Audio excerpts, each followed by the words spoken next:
After what many would call a shock and stunning loss in the UFC octagon, Ronda Rousey, 12-1, will make her return to the octagon at UFC 207 against Amanda Nunes. Ronda Rousey's last fight came in November 2015 when she lost her women's bantamweight championship to Holly Holm via knockout. That was a surprise, ladies and gentlemen. That's not something. She was so dominant. She was so positive.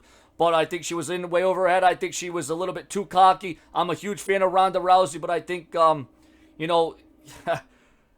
it got the best of her. I mean, it's good to be positive, but, when you're overzealous, and I think it was just, if we were to see a rematch, I think it would be a different story because I think she would learn from her mistake. And, now she's humble, and when that happened, when that fight happened, and she lost that, I mean, she went in a deep depression. I mean, wasn't she having like something like suicidal thoughts or something?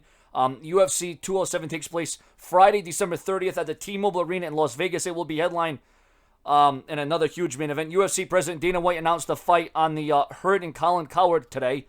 The thing that everybody has been waiting for, a good year, Ronda Rousey is back. Ronda Rousey is going to be back. She will fight December 30th for the title in Vegas against Amanda Nunes for the championship.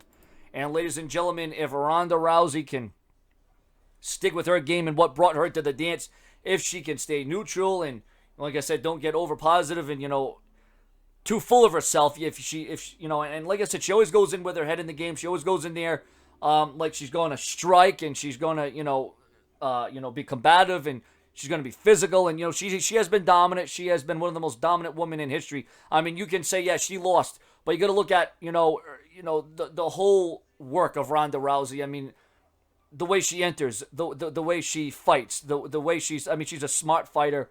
And that night there was just a couple of things that went wrong. Even her corner people, I think, were telling her the wrong things to do. I mean, like I said, I'm not here to make excuses. She lost fair and square. She got knocked the hell out, and now she's coming back to the UFC to hopefully make those wrongs are right and maybe a huge turnaround.